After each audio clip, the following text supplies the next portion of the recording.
آپ جانتے ہیں کہ ماشاءاللہ حج کی آمد ہے، اس لیے سوچا کہ آج آپ کو میدان عرفات کے بارے میں بتایا جائے۔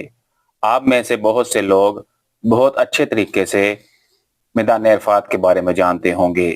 جو نہیں جانتے وہ یہ ویڈیو لازمی دیکھیں۔ اس سے پہلے اگر آپ نے ہمارے چینل کو سبسکرائب نہیں کیا تو مہربانی فرما کر سبسکرائب کر لیجئے۔ میدان عرفات یہ میدان مکہ سے تقریباً 16 کلومیٹر کے فاصلے پر ہے۔ میدان عرفات پورا سال غیر آباد رہتا ہے اور صرف ایک دن کے لیے 8 سے 10 گھنٹوں کے لیے 9 ذی الحج کو ایک عظیم و شان شہر بنتا ہے۔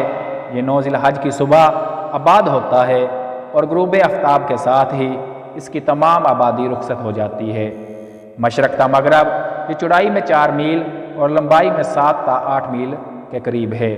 مکہ سے آنے والے حاجی مکہ سے نکل کر ان ستونوں کے پاس سے گزرتے ہیں جو حرم کی حد بندی کرتے ہیں۔ عرفات مکہ سے باہر ایک میدان ہے۔ یہ بہت برکت والی اور پاک جگہ ہے۔ اللہ تعالیٰ نے اس جگہ کی قسم بھی کھائی ہے۔ حج کرنے کے دوران یہاں وقوف کرنا ضروری ہے۔ عرفات کے میدان میں نہ جائے تو حج قبول نہیں ہوتا۔ جبل رحمت جو کہ عام طور پر جبل عرفات کے نام سے معروف ہے، مکہ مکرمہ کے مشرق میں واقع ایک چھوٹی سی پہاڑی ہے۔ اسی پہاڑی پر نبی اکرم صلی اللہ علیہ وآلہ وسلم نے خطبہ حجۃ الوداع دیا تھا۔ اس کی تاریخی حیثیت یہ ہے کہ حضرت آدم و حوا جنت سے زمین پر بھیجے جانے کے بعد اس مقام پر دوبارہ ملے۔ عرفات نام کے 3 قریب ترین معنی پہچان کے ہیں اور 3 ہی مختلف روایات ملتی ہیں۔ ایک، جب حضرت آدم علیہ السلام اور حضرت حوا جنت سے نکالے گئے، زمین پر اتارے گئے تو وہ ایک دوسرے سے بچھڑ گئے۔ حضرت آدم علیہ السلام کے بارے میں کہا جاتا ہے کہ وہ سری لنکا کے ایک پہاڑی پر اترے تھے جہاں ان کے قدموں کے نشان کی روایت بھی ملتی ہے۔ اما حوا کو جدہ کے مقام پر اتارا گیا تھا جہاں ان کا مزار بھی ہے۔ حضرت آدم علیہ السلام روئے زمین پر خود کو تنہا محسوس کر رہے تھے، اس لیے وہ اما حوا کی تلاش میں نکل پڑے اور اسی عرفات کے میدان میں ان دونوں کی ملاقات ہو گئی۔ یہاں دونوں نے ایک دوسرے کو پہچان لیا تھا، اسی لیے اس میدان کو میدان عرفات کہا جاتا ہے۔ دوسری وجہ یہ ہے کہ یہاں حضرت ابراہیم علیہ السلام کو حضرت جبرائیل علیہ السلام نے مناسک حج سکھائے تھے جو انہوں نے سیکھ لیے اور جان لیے تھے۔ اسے جاننے کو عرفہ کہا جاتا ہے۔ تیسری وجہ اس نام کی یہ ہے کہ اس مقام پر لوگ اپنے گناہوں کا اعتراف کرتے ہوئے توبہ و استغفار کرتے ہیں اور روز محشر یہیں حشر برپا ہوگا اور دنیا کے تمام لوگ اللہ کو پہچان لیں گے۔ اس میدان کا ذکر قرآن حکیم میں بھی ہے۔ ارشاد باری تعالیٰ ہے، جب تم عرفات سے لوٹو تو مشعر حرام کے پاس ذکر الہی کرو۔ علماء اکرام اس آیت کی تفسیر بیان کرتے ہیں کہ 9 ذی الحج کو فجر کی نماز کی ادائیگی کے بعد سورج نکلنے کا انتظار کرے اور زوال آفتاب سے پہلے پہلے عرفات پہنچ جائیں تاکہ وقت وقوف ہو جائے۔ پھر جیسے ہی مغرب کا وقت شروع ہو عرفات چھوڑ دیا جائے اور مزدلفہ میں ایک اذان اور 2 اقامت کے ساتھ پہلے مغرب کی نماز ادا کرے اور پھر دوسری اقامت کہہ کر عشاء کی نماز ادا کی جائے۔ وقوف عرفات حج کا رکن اعظم ہے۔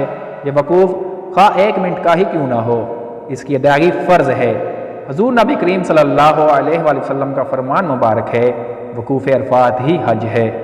خاتم الانبیاء نے خطبہ حجۃ الوداع میں یہی ارشاد فرمایا تھا اور اسی دوران آپ صلی اللہ علیہ وآلہ وسلم پر یہ قرآنی آیت نازل ہوئی تھی کہ آج کے دن ہم نے تمہارے لیے دین کو کامل کر دیا اور تم پر اپنا انعام تمام کر دیا اور تمہارے لیے دین اسلام کو پسند کیا۔ یہاں مسلمانوں کو 3 خوشخبریاں سنائی گئیں: تکمیل دین، تکمیل قرآن اور اللہ تعالیٰ کا دین اسلام کو پسند کرنا۔ ان خوشخبریوں سے پہلے ہی مسلمان درج ذیل خوشیوں کی بنا پر پہلے ہی سرشار تھے۔ صحابہ کا حضور صلی اللہ علیہ وسلم کے ساتھ حج کرنا، جمعہ کے دن حج ہونا اور عرفات کا میدان ہونا۔